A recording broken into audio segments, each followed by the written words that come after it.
আসসালামু আলাইকুম বন্ধুরা, কেমন আছেন? আশা করি সকলে ভালো আছেন। তো চলে আসলাম নতুন একটা ভিডিওতে। দেখতে পাচ্ছেন কাল রাতে জাল পাতে রেখে গেছিলাম। তো পাতার পর সকালে এসে দেখি একটি বড় পুঁটি মাছ ধরা পড়েছে। তো দেখতে পাচ্ছেন জালে এর সাথে অনেক মাছ ধরা পড়েছে। তো পুঁটি মাছ দেখা যাচ্ছে, দেশি পুঁটি, টাকি মাছ আর বিভিন্ন ধরনের মাছ দেখা যাচ্ছে জালে ধরা পড়েছে।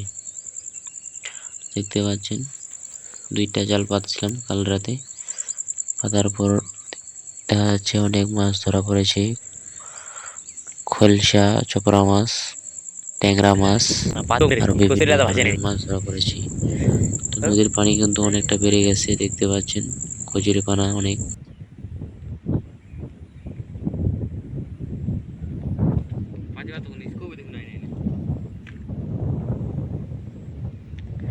নৌকা বানাইছে নাকি রে? খেলা গাজিরাটি নৌকা বানাইছে রে। তো দেখতে পাচ্ছেন নদীতে অনেক পানি, দেখতে পাচ্ছেন কাল রাতে প্রচুর পরিমাণে বৃষ্টি হয়েছে, সেজন্য নদীতে প্রচুর পরিমাণে পানি।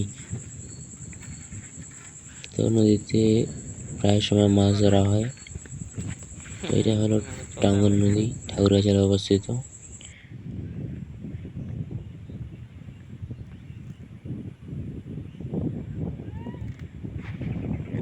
আওয়া দেখুন রে। আই দে বাসরা ওঠে দেখো আছে।